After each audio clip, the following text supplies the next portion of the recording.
Any administration, and no person is perfect, but she has devoted her entire adult life to the service of this country, and I think that that's something that we cannot forget about. So I'm going to, I'm just going to maybe answer some questions. Not that I am an expert on anything, but I am happy to answer questions. Right here. Right here. Right there. High school newspaper. I think so. Okay. Here, come in a little bit so we get the good in your ears. Instead of the street sound.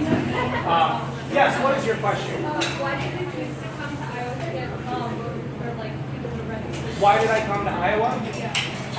Well, first of all, I've never been to Iowa and always will.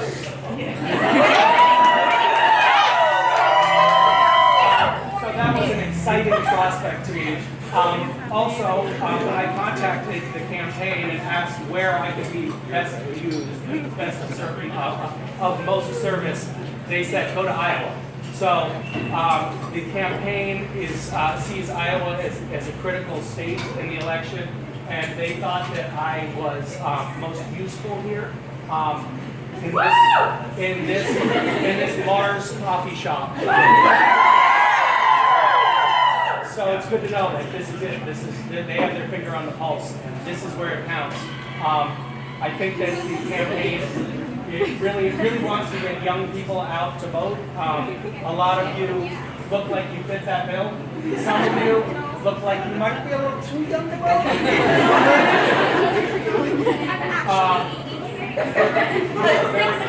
You have an amazing plastic surgeon.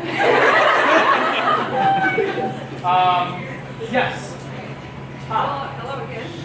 So, we have kind of a big question. Why I don't support what Trump said about what I find it very offensive. But you have Clinton, they call us deplorables. How is what Trump said, everybody attacking, but what Clinton said, people show support? Well, when Clinton referred to, she said half, I think she was speaking in broad brush strokes, and I believe she said half of Trump supporters are what she calls the basket of deplorables, and these were people who were racist, misogynistic, and she said a bunch of things that shouldn't have been said, and the term deplorables should never be used to paint wide swaths of the American electorate, and she has apologized for that, and clearly that was a bad choice of words. That kind of name calling is not nice, and it lowers the quality of the debate overall. But the words that Trump used and the actions that he described are tantamount to sexual assault, and that is orders of magnitude different and something that can never be condoned. And actually, I find those words, I find it appalling that someone can utter those words, have them aired publicly, and still forge on with his candidacy. I'm astonished that he doesn't just back out of the race after saying something like that. So that is what I perceive to be the difference. What's Yes. your opinion on, not this election, but third party and future elections? I've said this before. I think that this particular election is too dangerous to lodge third-party votes. Of course, everybody has the right to vote for whomever they want. That's what makes this democracy so wonderful. But it's dangerous. We're playing with fire at this moment. I think in past elections, we were dickering in the margins a little bit more. The difference between past candidates has been less dramatic. I think the difference between Hillary Clinton and Donald Trump is so huge and it's such a dangerous proposition to have a Donald Trump presidency that now is not the time to register those third-party votes. That's my opinion. That said, a third-party vote is orders of magnitude better than a Donald Trump vote, and I wish we would have a more diverse set of choices in elections. I don't know why we're saddled with this two-party system. I know I'm standing here, stumping for one of the two parties, and they probably don't want me saying that, but I think that we would have a much more fruitful political discourse if we had more voices that were in the mix. But this doesn't feel like the right time to be. What can people do to get involved? Well, there are several representatives of the campaign here who will raise their hands Maybe if you're not a representative, don't raise your hand at the moment. Here's one, there's another. You can sign up to volunteer. You can register yourself to vote. You can vote. You can get your friends to vote, as long as they're not voting for Trump. Yeah, you can stay active and engaged and not be complacent. I think one of the worst things that can happen in a situation like this is to throw up your hands in despair and say your vote doesn't count, your voice doesn't matter. In recent elections, the presidency has been decided by just a few hundred votes across a country of hundreds of millions. So your vote does count. Your vote in particular in Iowa counts because you guys are a battleground state. So it's critical that you let your voice be heard, because it's entirely possible that the state of Iowa will hinge on the number of votes that are held in this room alone. So don't forget that, and don't squander your vote by staying at home. Thank you. Yes? Why do you think that Clinton's financial plan is superior to other candidates' plans, and also if you were to copy her newspaper? I would love a copy of your newspaper. And I have not had an opportunity to bore into the fine print of Clinton's tax plan or her financial plans as you make them in broad strokes. I can say that there's a big difference between hers and Donald Trump's. Donald Trump has been derided by many economists and looks like it's going to cause a lot of economic problems. I think the fact that after last night's debate, people were looking to see if Donald Trump were going to pull a miracle and somehow revive his campaign.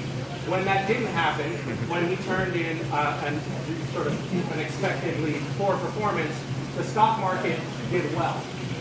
That's because the markets are afraid of a Trump presidency. That's because they know that a Trump presidency has a very likely chance of guaranteeing. So I think the fact that the people that know the most about our economy, the people who are trading in our economy on Wall Street, are relieved when Trump does poorly in a debate, speaks volumes. Yes, in the back. What exactly made you support Hillary? As I've said, Hillary is somebody that I have seen for the past 2 decades devote herself to civil service, and I know that she is committed to trying to make the government of the United States work for as many Americans as possible, not just for the elite. And I think that that is the purpose of our government. I also think that she will project America in the world in a way that we want to be projected. I don't think that she will turn us into an isolationist and scary, dangerous machine run by a demagogue. So that's fine. I know I'm defining my terms in weird ways right now. Sir? Yes, sir. As someone who fought to ensure that women have a right to be judges of their own bodies, what do you have to say regarding Mr. Trump stating on a television program that women who find that their choice is no longer to have a pregnancy, that they should be punished? Donald Trump, as some of you may know, when asked about reproductive rights, said that women who choose to have abortions should be punished. I don't really put much weight behind those words, because Donald Trump has also said that he's, quote, very pro-choice. He has waffled on a lot of issues, and he, I think, stakes out a position wherever it's most politically expedient at the time. So what he actually plans to do when he takes office, I have no idea. I don't think that there's any way conceivable that we would wind up in a country where women are getting punished for terminating pregnancies. I just don't think that that would ever come to pass in modern America. But I certainly do know that Donald Trump is a loose cannon and he's an unknown entity. We do not know what we're getting because he dissembles and he changes his mind. So, But were there to be 3 open seats on the court, the whole balance of That's power true. could radically That's change. true. That's And true. Mr. Trump has already named people Yeah. in his 20 composite list of men who would sit on the court are all people who have That's spoken right. out I think one against. thing that we can be confident about is that if Donald Trump were elected president, we would get new male justices on the Supreme Court. Thank you. Yeah. Anyone else? Hi. Hi, yes, I just wanted to say on behalf of many people with disabilities, thank you for doing this. And I'm speaking for my daughter, this is from her, she wasn't able to see it to the graphics, but it's so important for people to get out and vote and Thank you. It's really thank you so for much for doing this. for sharing that. I have to say it's really moving to see so many people turn out. This is amazing, and it feels a little bit strange to me because I'm here talking to you because I'm on a sci-fi show. I'm in Iowa. Growing my support behind Hillary Clinton in a coffee shop, standing on a chair, because I played Angel on the CW. It doesn't make a whole lot of sense to me, but I do feel passionate about this, and I frankly feel like I'm not a huge fan, generally speaking, of celebrities using their soapboxes to share their political views. But I think that we're at kind of a crisis point here where it would be dangerous and irresponsible for me not to do that. If I can just turn a couple of votes because I happen to have a lot of followers on Twitter, then I feel like it's kind of my civic duty. Thank you. So that's why I'm here. I don't like to discriminate against people who are tardy because I'm always late, so I'm going to go outside and say hi to people that are standing outside in the line, and I have a plane to catch, so I'm not going to be able to take pictures with everybody. But thank you.